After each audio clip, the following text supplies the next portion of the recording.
You set an Iowa record for starts by an offensive lineman. Were you aware of that? Yeah. I was, yeah. Going into the season, I think I've realized I've started a lot of games, but got a I think it was number 50. So 50, yeah. pretty cool thing. But if someone starts that many games, it's usually not a good thing.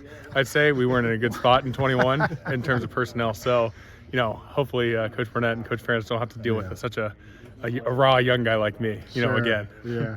Well, I mean, the way I look at it is, you played last year through a broken leg. Yeah. I mean, that's pretty epic to get to the finish line, knowing kind of what you played through to get to Friday night.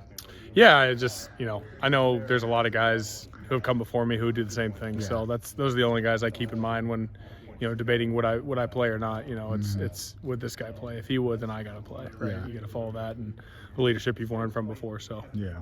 Have you been pretty healthy this year? You look healthier. Yeah. Yeah. Yeah. How's it gone for you this year? You feel like? Every once in a while I'll get a little boo-boo, but what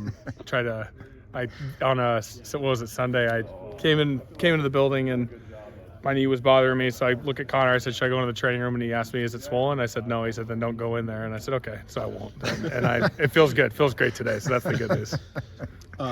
Kaleb Johnson, Doak Walker Award finalist. I mean, how much pride do you take in that personally, and then as an offensive line, knowing again how far you guys have come from last year to this year? It just seems like you guys are rolling at the right time now too. Yeah, I mean, he's done a great job, and you've been able to see his maturity. I know Coach Ferentz has touched on it a lot, and going into his third year and such. But I was his Hawkeye Championship captain the summer and spring, and he was a pain in my butt. And I think during camp we kind of gave him an ultimatum. He had the suspension for Illinois State, and we told him during camp, like, hey, if you gotta figure this out, and if you don't figure this out, we're gonna make it a game. And you could really see, he really understood. His actions do have consequences, and I think he's just understood so much about his role in this team and what he represents, and he's done such a good job. I still remember in this indoor, his first couple practices of fall camp.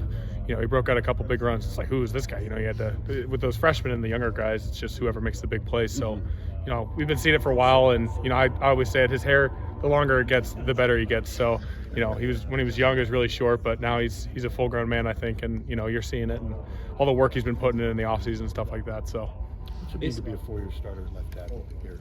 Doesn't happen often. Yeah, it's special. I was saying earlier, if that happens again, it's probably not a good thing.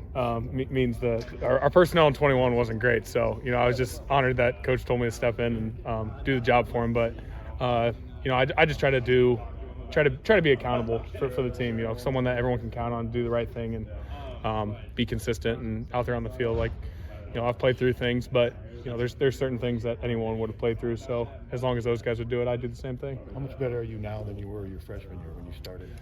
I used to think I was really good my freshman year, but that was just a crazy thing to think, I think, because, I think I'm worlds better, and just mentally, it's not a blur anymore out there. When I was a freshman, playing on the road was wild. We played Iowa State, and then we went to Maryland, and it was loud for a half. And then we went to Wisconsin, and that was loud. And, it's, all the things, as a young guy you get to experience, coming up. And, for me, it's just mentally, I just feel so much better out there and more focused on the right things, I think. Mason, are you a sleeves guy in this type of weather? No, mandatory no sleeves. Maybe during practice. Today we broke them out, but I think tomorrow we're not going to. It's like every other day, just trying to make sure we don't catch pneumonia or nothing like that out there.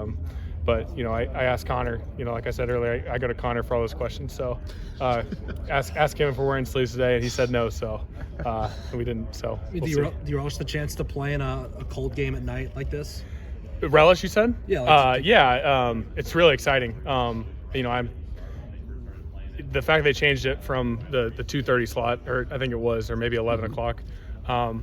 Last year was 11 o'clock, but changes to 6:30 is awesome. It makes both games, either place we go to, a great environment. So, really exciting, and playing under the lights in Kinnick is going to be really special.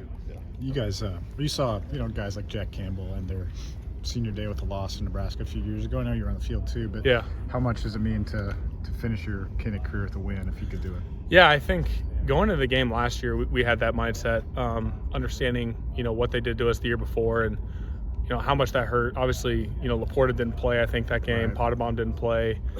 Petrus got hurt. That obviously affected the game plan a little bit. Coop got hurt too. Like, we down, basically our most important guys, I think you might say. But, I think it's more about this year and this team going in the game, but understanding that, these guys are going to come in ready to go. That year they had interim head coach, and now they've got something rolling over there. So, they'll be a good team and they'll be ready to go. So for us, it's just about, focusing on our fundamentals and the things we do right. Coach Ferentz been preaching all week. It's a mental week. It always is. Every year it's less physical. You play the game on Saturday. Obviously, we might have 3 hours of an advantage over them, but that doesn't matter at the end of the day. It's just about how we mentally approach the week.